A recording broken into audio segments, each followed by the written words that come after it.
Assalamualaikum warahmatullahi wabarakatuh. Nama saya Rifian Ewalia. Saya merupakan mahasiswa Universitas Pelita Bangsa tahun ajaran 2019-2020. Di sini saya akan menjelaskan tentang pertanian dan industrialisasi di Indonesia. Yang pertama, pertanian. Indonesia dikenal sebagai negara agraris, yang berarti negara yang mengandalkan sektor pertanian, baik sebagai sumber mata pencaharian maupun sebagai penopang pembangunan. Nah, sektor pertanian meliputi subsektor tanaman bahan makanan, hortikultura, perikanan, peternakan, dan kehutanan. Nah, pertanian merupakan kegiatan pemanfaatan sumber daya hayati yang dilakukan manusia untuk menghasilkan bahan pangan, bahan baku industri atau sumber energi, serta untuk mengelola lingkungan hidupnya. Kegiatan pemanfaatan sumber daya hayati yang termasuk dalam pertanian biasa dipahami sebagai budidaya tanaman atau bercocok tanam atau sebutannya crop cultivation, serta pembesaran hewan ternak atau raising. Pertanian merupakan salah satu sektor yang sangat dominan dalam pendapatan masyarakat di Indonesia, karena mayoritas penduduk di Indonesia itu seorang petani.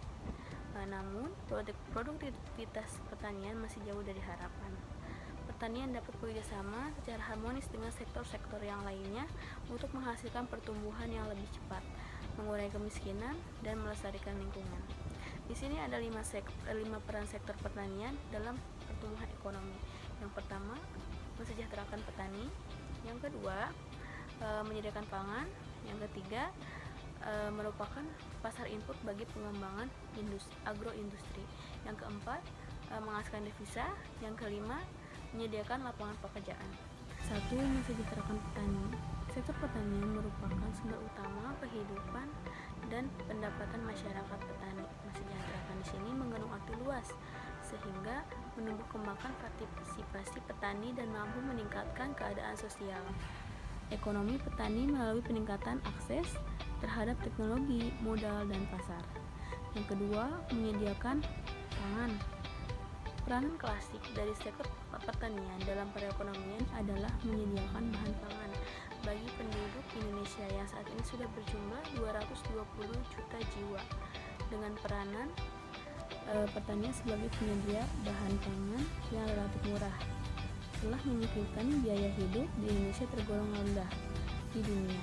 Dan rendahnya biaya hidup di Indonesia merupakan salah satu daya saing nasional. Yang ketiga, merupakan pasar input bagi pengembangan agroindustri. Indonesia mempunyai sumber daya pertanian yang sangat besar, namun produk pertanian umumnya mudah busuk, bahkan banyak makan tempat dan musiman, sehingga dalam era globalisasi di mana konsumen umumnya cenderung mengkonsumsi nabati alami setiap harinya dengan kualitas tinggi dan makan tempat, maka peranan agroindustri akan dominan. Yang keempat, menghasilkan devisa. Sektor pertanian adalah penghasil devisa yang penting bagi Indonesia. Salah satunya subsektor andalannya adalah subsektor perkebunan seperti ekspor komoditas karet, kopi, teh, kakao, dan minyak sawit. Lebih dari 50% total produksi komoditas tersebut adalah untuk diekspor. Yang kelima, menyediakan lapangan pekerjaan. Sebagaimana diterangkan di muka, sektor pertanian memiliki peran penting dalam menyerap tenaga kerja. Di tahun 1994, BPS 1996 46% dari 82 juta jiwa angkatan kerja pada tahun itu diserap oleh subsektor pertanian primer. Sektor pertanian bisa tumbuh melambat karena mayoritas negara di dunia mengalami kontraksi ekonomi pada triwulan 2. Meski beberapa negara tumbuh positif, tetapi lebih rendah dibanding pertumbuhan normalnya. Selanjutnya yaitu industrialisasi. Industrialisasi adalah transformasi dari ekonomi berbasis pertanian dan sumber daya menuju ekonomi berbasis manufaktur massal.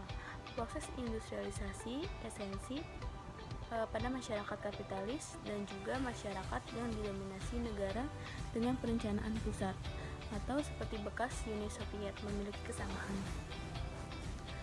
Menurut Erbinaki, awalnya industrialisasi ditandai dengan transfer besar-besaran tenaga kerja dari pertanian ke pabrik yang memiliki konsentrasi peralatan modal. Peningkatan produktivitas tenaga kerja yang dikhususkan untuk manufaktur menjadi seimbang dengan peningkatan permintaan barang. Lapangan kerja di sektor jasa meningkat lebih cepat daripada manufaktur setelah awal industrialisasi. Sektor industri pengolahan menambah nilai terbesar dibanding dengan 9 sektor lainnya. Industrialisasi juga merupakan pandangan yang dianggap sebagai sebuah keniscayaan untuk memajukan proses pembangunan di sebuah negara.